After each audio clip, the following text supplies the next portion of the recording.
Good morning, everybody. It's Soulful Saturday. Let's take it on. What do you say? Where are my folks? It's time to get busy. Soulful Saturday. And I'm looking for my people. There we go. Here comes the folks. All day long. Let's do this. God, are those glasses kind of wonky or what? There we go. There's my girl, Cassie. Hi, Cassie. Good to see you. I am so glad you're here. Here they come. There's my girl, Dawn. Hi, Dawn. And Lucy. Hello. It's Saturday, guys. You're having lunch with me. I love Cassie's new habit. She has lunch with me and makes notes in her Take Back Your Life journal. And by the way, I found some. We have a few Take Back Your Life journals working. The distribution center is always a work in process. Let's just go with that. But if you want to go get yours, go to savingdinner.com/journal. Go get it. Get on it. Because honestly, you know what? This is how we get things done. This is how we really move the ball down the court. Because I'm telling you, if you want a new year that's not going to look anything like last year, you got to do something different, don't you? Hello, there we go. There's Jenny. I see Mimi. And my girl Vanessa has shown up. Yay. Vanessa's in the house. Hi. Come on, guys. Let's get in here. Let's get going. And are you sharing these videos, by the way? When you share, you're caring. And boy, do I love that. I do love my girls who share and care. I am excited about this new year. I have got a list of topics that I'm doing for Take Back Your Life that is just really exciting. It's such a different way of doing things. It's an extreme coaching program. If you're interested, I think we still have a few openings. If you go to savingdinner.com/TBYL. Hi, Wendy. Good to see you guys. Yeah, this is what we're doing. We are all on it. We are in it to win it. We are not going to let 2020 look anything like 2019. Even if you had a stellar 2019, we don't want to stay the same, do we? We want to grow. We want to become all that we can become. We cannot do that if we're going to just do everything on automatic pilot. There are things we want on automatic pilot, but there are things that we want in the prefrontal cortex of our brain so that we can make a difference and do something completely different. There's my girl Amy and Tracy and Joyce. Guy, everybody's coming in today. Joanne's here too. I'm so glad to see you all. And I'm so glad that you are excited for 2020. And I'm seeing a lot of my Take Back Your Life gals. It's so good to see you. There's Yvonne and Lynn. Hi, guys. Thrilled to have you all here. Let's talk about some things, shall we? Let's talk about some things. So today is Soulful Saturday, and Soulful Saturday, we like to get in the weeds of, what is it that makes us tick? How do we become the women that we want to become? How do we get past this life of the things that hold us back? And we talk about the carousel of crazy all the time because so many of us live in this place of just our food decisions actually take up most of our brain space. And we hate that. We all hate that. And we've done it for years. How many years have we done this thing, And we can't move into the stuff that we want to do with our lives when we're stuck in the stuff that we keep doing over and over again. The same thing over and over again does not bring, good results. It's the definition of insanity. We know that. But did you know that complaining actually shrinks your brain? Complaining. Now, Soulful Saturday, you're thinking, well, how does complaining have anything to do with your spirit or your soul? It damages your soul. It damages you. It actually has a physiological effect on shrinking your brain. So we're going to talk about that today because I just think it is such a crucial thing, and I want this for me too. We are working on things continually. We're works in process. We're in works in progress, process and progress. Those two things go hand in hand, don't they? And as we're going through all these different things, we don't have to keep repeating it. We can put the brakes on and say, stop. I don't want to go that way anymore. This is the way I want to go. These are the things that I want to do. This is what I want my life to look like. We can do that at any moment. It doesn't have to be January 1st or a Monday. It just needs to be a realization, a reckoning of matching up the things that we want in our lives with the stuff that's happening in our lives and saying, is there a congruency here? Or am I just messing this whole thing up? I think this is what we have to look at. We have to look at it every single step of the way, because complaining does such damage to our souls. And I speak from personal experience. So we have a new quote this week too. It's Saturday, you guys. It is Saturday, Soulful Saturday. And here is our new quote. You're going to love it. People don't decide their futures. They decide their habits. And then their habits decide their futures. How do you like that? This is why habits are so important. This is why we don't just say, yeah, whatever, and just go on with it. Because just going on with it just means, here you go. Here you go. I'm just doing it all over again. We don't want that. We need things to be differently. Nancy says sometimes you need support after a loss of a friend or in pain. Honestly, we all do. That's part of the whole thing. That's what I've got in my list, by the way, and you will see as we go through. I've got 10 things that are going to help you to not complain, okay? Because these things, this is what I've noticed, that when we are in a place of just of complaining, that we don't make room for other things. There's too much brain space taken up with complaining. Complaining is like a big dark cloud. We're like Eeyore, and it's just hanging over us. There's rain coming down, and it's just like, oh gosh, here we are. You know, life is awful. It's never going to be good. I hate it. I don't like it. This, that, and the other thing. It's dark out today. It's gloomy. So am I. And on it goes. And we suck the joy out of the room, and we take everybody with us. Let's not do that. We need a new habit, right? Your habit of not complaining will make a bright and shiny future for you. It's part of your soul work. And there is soul work that needs to be done every single day. It's like we need to stimulate ourselves spiritually, emotionally, mentally. We need to do all of it. And we need to feed this body, this life vehicle that we have. We need to feed it so that we can do these things, so we can participate and be a part of our life, not sitting on the sidelines anymore, not wishing we could do this or wishing we can do that or whatever. We need to be a part of our lives. It's that simple.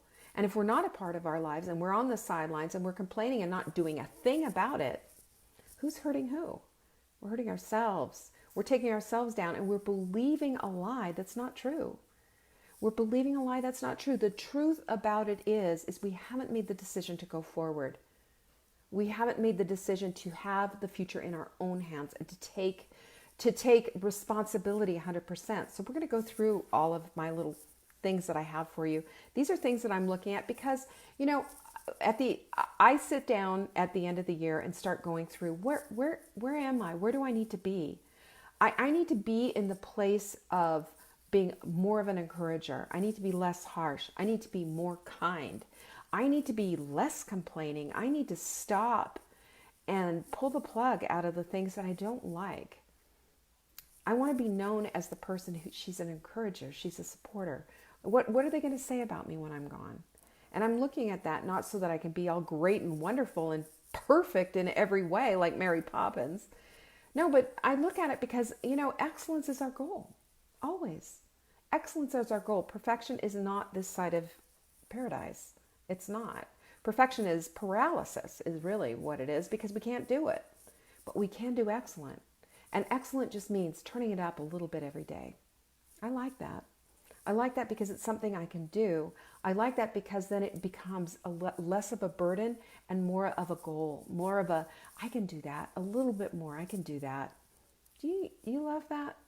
Don't you love knowing that you can be just a little bit better every day? Just a little bit. Clean up those dishes. Get rid of some, garbage that's in your pantry. Start exercising a little bit, or, add a little bit more of time to your walk. These little things that we do are the little things that change our lives. It's that. The incremental is monstrumental. How do you like that? Monstrumental, that's my new word. I just made up a word. You guys are welcome to use it. I'm going to share it with you. I want to just mention too, Fridays are our Q&A days. So if you have questions for me, and I'm a nutritionist, I've been a nutritionist since 1993. I know a thing or two, and I'm happy to help and share information. I can't coach you personally. I have coaching programs for that, but I can help answer a question and get you right on the right track, okay? And here's the other thing that you need to know about. This is the part that's really, really important, that the questions that you're asking are never stupid questions. They're good questions, and they're questions that need support and need answers. So ask me, and we do it once a week. So send them in to savingdinner.com in the subject line, question for Leanne on Friday. That's simple. Put it out there. Boom, I will answer it. Hand to God on Friday. Okay? Good job. Okay, let's get busy with this. First of all, you guys know the sprint starts on Monday, right? Sprint on Monday. Really important because, and you guys probably hear it going, oh, sprint, here she goes again. I'm going to tell you why. When you fuel your life for the life you want, it's like taking your car to the gas station and putting in the correct fuel. And you know this in your manual. Your manual is going to tell you the fuel to put in it. And my car is a perfect example. I have a car that's a diesel. It's a diesel. I need to put diesel gas into my car. When I put the diesel gas into my car runs well. If I put something else into it, it's not going to run well. It has a requirement of a certain fuel. Your car does too, and so do our lives. Our lives require that we fuel them for the life we want. How do you like that? And we get to do that in the sprint, and the sprint helps us with that. And it's a free program. It's on savingdinner.com. And guess what? I don't even have to do the /sprint anymore. If you go to savingdinner.com, right on the very top, you're going to see looking for the sprint. It's right there. Just go to savingdinner.com and click on it. It's free. 17 pages, print it out, and then study it like your life depended on it. Because maybe it does. Maybe it's time for you to get rid of some of these habits that you don't like. Because your habits are going to decide your future. And that includes what you eat. That includes what you think about. That includes what you do. All of these things move into who we are. And the spiritual side of us, the soulful side of us, we ignore that because it's all about the genes. We ignore that because it's all about, I just want to take some weight off, or I just want to do this. But if we look at ourselves as a whole being, and we understand that we need to nurture our hearts, our souls, our minds, and our bodies. We need to be honoring and respectful of the whole thing. We read so that we can improve and understand more. And there are great thinkers out there. And we have at our fingertips, we have access to books. Every single book that we want, we could listen to it. We can read it on a reader or our phones even. We can read them paperback. We can order them today, and tomorrow we'll have them from Amazon. It's amazing. Reading is something that is so incredible. When I was a kid, I was a voracious reader, and I could not get enough of Louisa May Alcott and all those books. I loved the Anne of Green Gables series. I loved them all, read them all several times. And I would walk to the library. Now, this is back in the day. They don't do these things anymore with kids, right? But I would walk to the library, and we had library, the reading programs. They had them probably forever. And I participated, and every year I did well with them. And I would walk to the library. I would come home with 6 books because that was it. I'd walk by myself as, like a 9 or a 10-year-old, go get my 6 books. I would come back with those 6 books all stacked up. And, we're talking, it was about a mile away, mile this way, a mile that way, in the snow, barefoot. No, I'm just kidding. But I would take my books and bring them back, and I would just sit there and read and read and read. And when I was in 6th grade, I was a tutor for reading for the kids in 3rd grade.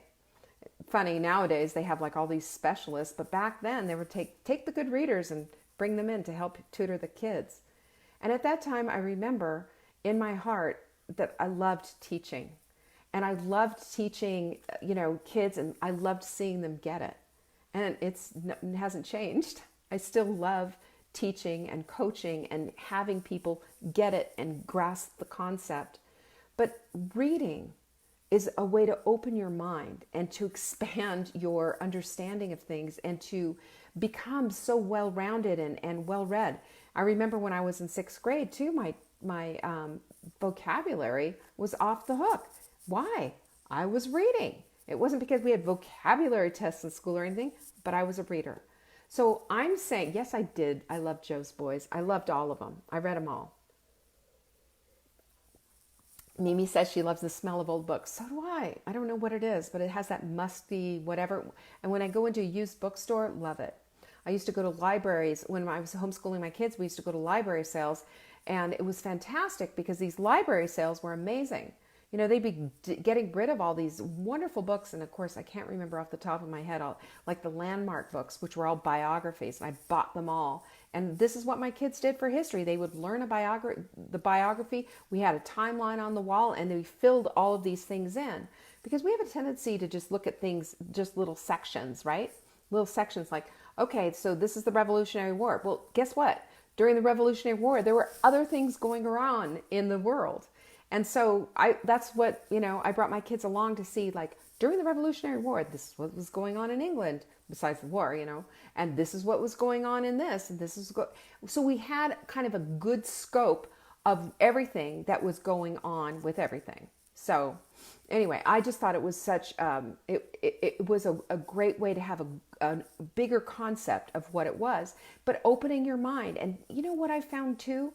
That as you read and become readers and you're listening to books and you are all about the reading, what you find is that life opens up and you see things a little bit differently and you start to become a better thinker because your mind's been expanded. And I would say it goes further. It also brings in the empathy and it brings in the spiritual aspect, and we are all connected right inside, and it starts with an education. And reading is an education. So educate yourself. And maybe this is something that you put on your list this year. I'm going to read more books. I'm going to read a book a month. That's 12 books that you maybe wouldn't have read. And, you can read a fiction book or a romance novel even, but read something and just bring them all in. Books are amazing. Books will create new worlds for you and your children. I think it's fantastic. But we're talking about complaining, we're talking about the spiritual aspect and the soulfulness of becoming people who don't complain. So, and I told you too, that your brain actually shrinks. Your brain shrinks when you do not when you have a constant complaining attitude. What does that mean? Well, if your brain shrinks, that's what happens to Alzheimer's patients. If your brain shrinks, this is something that we need to be taking a look at, because this is something we don't want. So what opens the brain up? What gives the brain more food, if you will? Okay? Here's what you do. You look at having a practice of gratitude. Gratitude brings in everything. Gratitude changes things. Gratitude gives your heart the things that you need. Gratitude completely opens up your life. Because now, instead of looking for something to whine and complain about, you're looking for something to be thankful for. What does that do? Instead of, like, for example, here's something that I found, this is where I found myself complaining. Okay, so there's a drink called Kevita, Kevita, Kevitas. And the lemon cayenne is the only one I'll let myself have, because it's, it has 1 gram of sugar in it, as opposed to all the other ones have so much. And I'm going to tell you, here in Brevard, in the grocery store, they have everything else, but they don't have the lemon cayenne. So I'm complaining. They don't have that here. What's up with that? I don't like it. I want to have that. It's something that I really enjoy. And yet, just this one thing, it's all I want. Are you hearing me? Do you want to listen to that? So Mark has to listen to that? Really? that's just not right. And I mean, we're talk about coming from a place of privilege. That's just dumb. And so I've dumped it. And I thought, well, you know what? Next time I'm in Hendersonville or in Asheville or something, I'll look for them. But I'm going to stop complaining about stupid stuff. I'm going to stop complaining about big things too. You know, complaining takes you down about 10 notches. What complaining does is it takes away from all the rest of your life that is so good and so wonderful and that you should have such amazing gratitude for. Our soul is starved when we complain. It's starved. And it's just, and I think we insult God because he's saying, are you kidding me? You privileged queen, you. Look what you have. Look where you're living. Look at the life you have. You need electricity, you just turn it on. You want a shower and it's nice and hot, you just turn it on. You hungry? Go rustle around in the pantry and go find some food. We don't have the struggle that a lot of this world does. We don't have bombs going off down the block from where we live. We don't have all these things, this oppression. We're not living in refugee camps. We're not waiting for the Red Cross to pull up and feed us. We come from a place of privilege. And until we start understanding and appreciating and being gratitude for that and getting rid of the stupid complaining that we have, then we are going to lose out and we lose our souls. Complaining keeps us from the life that we want. And I will ask you, is complaining going to create the life you want? Is it? What do we attract in when we're complaining? What are we signaling when we're complaining? We're signaling that it's not good enough. We're saying to God, sorry, you kind of messed up here. I should be on the lap of luxury, not having to load my own dishwasher, or I'm not flying private, or, you know, and on it goes. And you look at the ridiculousness of the whole thing, and you understand that you're setting yourself up for more of the same. Complaining attracts more complaining. Complaining attracts, bitterness and anger and all of that. And I understand, and I've been there, and I've absolutely 100% lived it. And I've let it go. And that's one of our things that we have for how this is going to all work. Because I want to go through some of the 10 things that you need to do in order to get rid of this whole thing of complaining. Okay? Let's talk about it. The first thing is that you need to recognize it. You see it in yourself? I mean, just the little things, like complaining that they don't have the right flavor Kavita for you, or complaining that they don't have XYZ in your grocery store, or that it's so hard that you have to fill in the blank, or that, if only blah, blah, or comparing yourself. Comparison is like a thief of joy. Well, she has it so much easier than I have it. Comparisons and complaining are the same thing. So stop the comparisons. First of all, let it go. Just let it go. Recognize it first. Understand, okay, I am a complainer. I've got this complaining thing going on and it's got to go. It's just not right. So I'm going to let go of the complaining. Then I am going to recognize that the complaining can be swapped out for having some gratitude for something. I'll figure it out.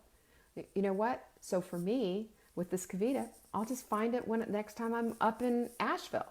I'll find the Kavitas that I want and I'll buy a whole bunch of them. Or right now, I'm kind of saving some money on it. Who cares, right? Is this really a big thing? No, I'm not going to complain about the things that I have no control over. It's just dumb. And instead, I'm going to go find a little silver lining. And real Pollyanna-ish, you betcha. But I'm going to tell you what, sometimes our attitude needs a little shining up. And sometimes we need to just get out from underneath that gray cloud and just stop it. Just stop it. Grow up, right? That's what I said to myself. Leanne, grow up. Stop it. Kavitas, come on. You're going to complain about that. You're going to make a big deal about the complaining. Really. About not having the Kavitas. How absurd is that? And you know, that's another thing too. That's my number 3 thing. Laugh at it. Laugh at the absurdity of the whole thing. You have a privilege to do whatever it is that you have to do. You have a privilege to even go to a grocery store, for heaven's sakes, and to have the choice of all these different things. And you're complaining about the Kavita. It's ridiculous. So stop that. And then you have to have a little grace, right? I think when we look at things and we just understand that the gracefulness of being able to laugh at it and go and examine it at all is an opportunity to be that much more gracious with someone else. So as somebody else is starting to complain and rain on your parade, you know, and just, you know, maybe there's like that going on, you can bring them in with a sense of humor. You can bring them to just say, oh, it's just terrible, isn't it?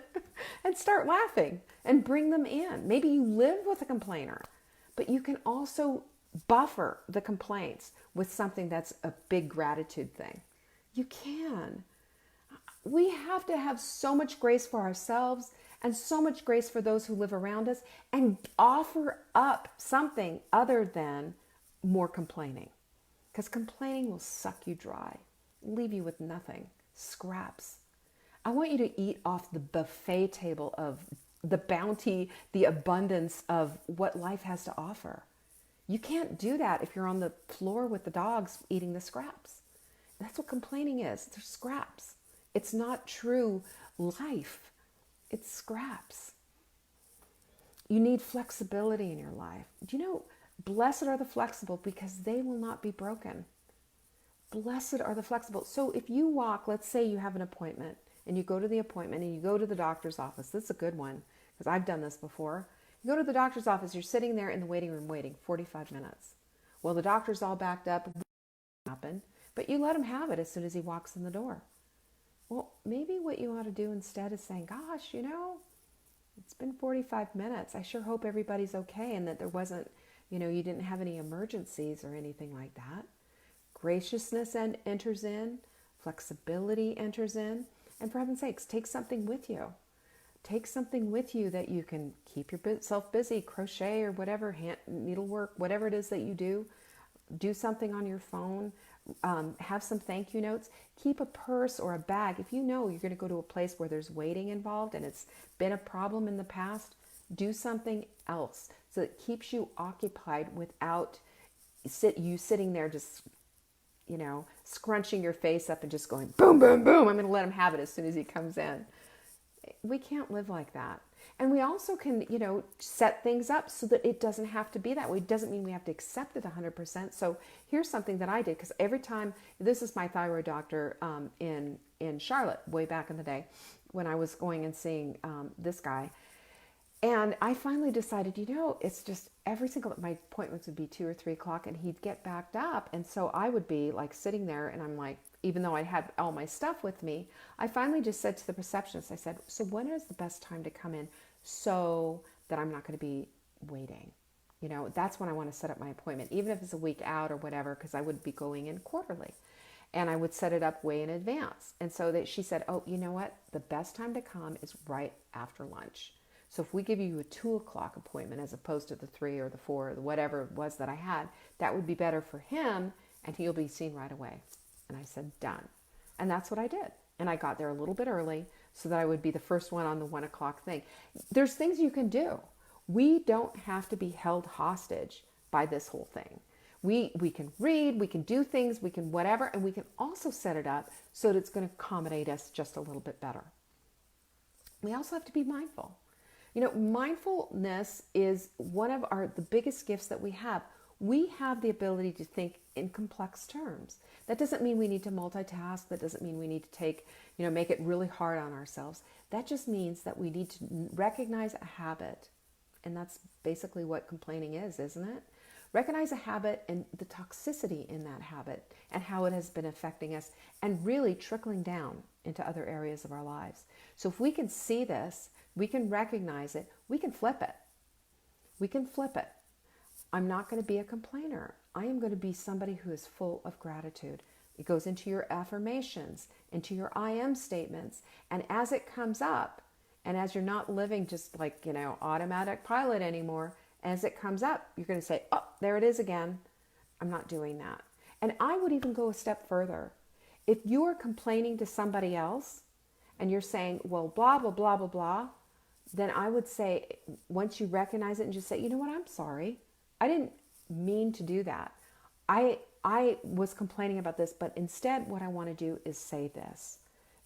She's just not good at that.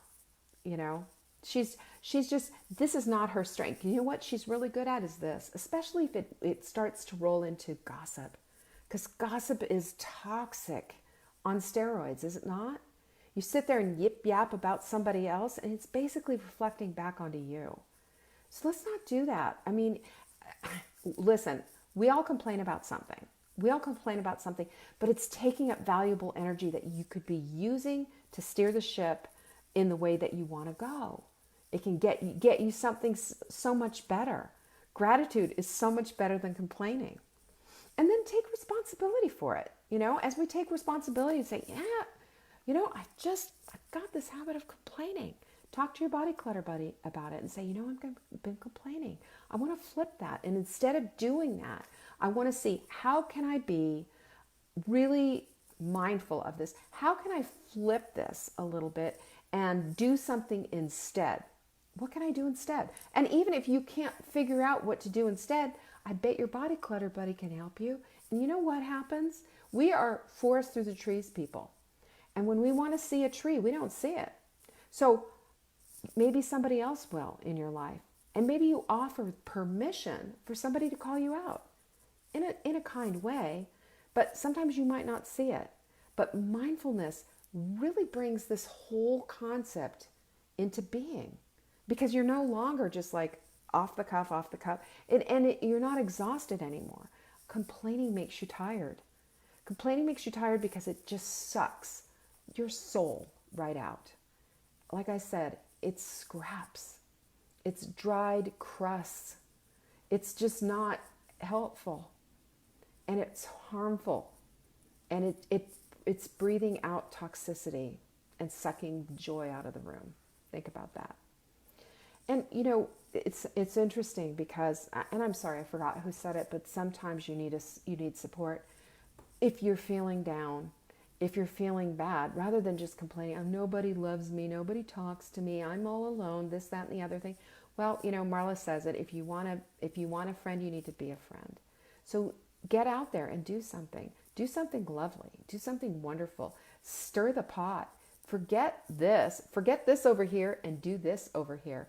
What if you were all alone during the holidays? Do you need to be alone? You know what you can do?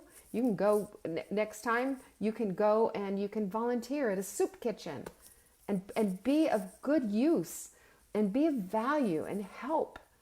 Because the helpers in life, the people who help, and I'm not suggesting you over volunteer at all. I'm just suggesting that if you're alone and you feel unsupported and whatever, go out and support someone and watch how support starts coming back to you. Pretty incredible. And you meet your people. Be active in finding your people and finding your support and getting a tribe and getting a community and being the type of person that you want to attract in. Complaining will never do that. But if you need the support and you need the encouragement, I am telling you right now, the support and encouragement come as you be the support and encouragement for others. Pretty crazy, but that's how we attract in things. The things we put out are the things that we attract. The other thing is a reframe. What is this situation telling me? Right? What if you keep having the same situation? Yeah, this includes food. This includes an attitude. This includes so many different things. But if you keep going through the same thing over and over again, you've got a spiritual message. God's hitting you up the head with a 2x4. He's saying, sister, look up, think, what's going on here?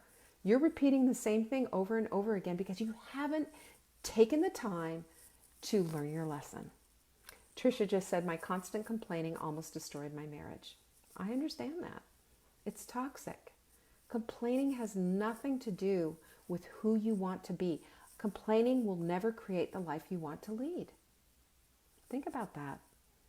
Think about what you want to be around, and think about what you are putting out there. And if what you're putting out there is the things you don't want to be around, zip your lip. It's that simple. And write it out. I'm never going to tell you to suck it up and shut up. Never. You need an outlet for it, but you need to get rid of it. And if it's the same toxicity over and over again, go back, read your journal, and take a look and go, oh, wow, I'm just not letting this go, am I? I'm bitter. I'm angry. I'm this, that, and the other. I keep writing the same stuff about, my horrible sister and my awful friends and my, lazy husband and all that. If that is all in there repeatedly over and over again, you need to go back and do a little bit of a soul cleanse, sister. That's it. And you think, and I want you to look at it. This is why journaling is such an incredible part of your journey. Journaling is going to tell you what's going on. And instead of having these same toxic thoughts over and over again, you can turn it and flip it by writing it all out and seeing what's there in written form. When you see what's there in written form and you go back and you read it, you go, oh my gosh, is that me? Is this what I'm doing? We don't want to destroy marriages, friendships, working situations, or repulse and repel people from our lives. And if we're complainers, that's what's going to happen. So for your soul and for the soul work that I'm asking you to do for 2020, and for all the things that you want to have in your life, remember that who you are comes out of your mouth and with what you do. And if what you're doing is a bunch of complaining, and if what you're saying is stuff that's just negative and awful and bringing everybody down, and you're wondering what's going on, take a good look at what you're saying. And let's just make a promise here and now, okay? One thing is we support each other. We have an incredible community in the Sprint community. I mean, isn't it amazing? Right here in Saving Dinner too. The support is here. Reach out. We're always in a place, all of us are in a place where there's little gaping holes in our hearts. Places where we've been hurt, places where we've been, we've felt the pain of separation from the things that we want. Some of us have been through a divorce that we didn't want. Some of us are estranged from children or have friendships that are on the ropes, and not doing well. But I'm going to tell you what, at any point, any of this stuff can change and turn around. And there are some relationships that you might not be able to mend, but you can mend you. You can mend your soul. You can have a heart-to-heart and a real examination of what's going on inside of you. And you get the support and the people around you that will lift you up and love you, warts and all. Because I'll tell you what, we all have them. We're all human, and we're so fallible, and we're so damaged, aren't we? You're not the only one. We all have it. But with eyes to see, things can change. So can we make a vow? And I'm going to ask you to pipe in right now and say, I am with you. That this year, 2020, I am somebody who speaks truth and love, and I don't complain. Are you with me on that? I speak truth and love, and I don't complain. If you're with me, just say I'm with you and let me know. And share this, if you would, with people that you love. Maybe somebody who's complaining a little bit. Amy says, I am with you. I am with you too, Amy. I just love you. Jan, you too. I'm with you. And I'm with all of you, I simply believe that we have the opportunity at any moment in time to change everything. Jenny's with me. Tracy's with me. So's Joanne. That just lights my heart up. Kathy, you too. Wendy, love it. Kristen's with me. We're going to be women that are strong and powerful. We're not going to be giving our power away anymore to complaints, are we? No. Yvonne's with me. Marianne, Jenny. I love you guys. This is how we take back our power. We take back our power, we take back our lives, we take back our bodies, our minds. We take it all back when we make positive decisions to go forward. That's what we're doing. We're going forward. We're looking at 2020 and we're saying, yep, giddy up, let's do this. We are powerful women, and if we're powerful women, we're not complainers. We take action. We do the things that we need to do, and we recognize where the weaknesses are. We don't beat ourselves up with it. We go and we say, I need support, I need help. Show me this. Let's be in this together, because the support system's there, right? We start with the sprint, and I know it sounds really wacky, especially with everything we're talking about, but this is all part of it. This is how we fuel our lives. Yvonne says, I'm powerful and not pitiful. There, that's exactly right. Because not being a complainer rather, is pitiful. Let's think about it that way. But it's powerful to be a woman of encouragement, a woman of support, a woman that knows her worth, knows her value, and goes forward in that way. And that is how we're going to take on 2020. We're only in what year? What day is this? The 5th day or whatever? It's the 4th day of the year. It's fantastic. It's going to be an amazing year. And I'm so excited to do it with you. So let's go. Let's go forward. Debbie says it's okay to let go and move forward. Yes, ma'am, it is. I've had to do that with family members, and it's been painful. But I can't fix something that I didn't break. Or at least, I can only fix the part that I broke. I can't fix all of it. And it's okay. We have to let that go and just know that you've done the best that you can to fix what you can. So let's do this. Oh, Donna, that's so good. She says, giddy up on the real life horse, not the carousel horse. Yes, ma'am. Because we're getting off the carousel of crazy. The carousel of crazy is where complaints live. All right? Let's recognize that. And I have done this for 45 minutes. I need to get off. Speaking of that, I have things that I need to do today. I've got some coaching clients too. And speaking of that, if you're still interested, I think we have one more day left, and then that's it. We're closing down until April. But if you're interested in having me coach you one-on-one, go take a look. SavingDinner.com/TBYL. Take back your life. Amen. I love you guys. Thanks for listening. Peace. And share this, would ya? Bye.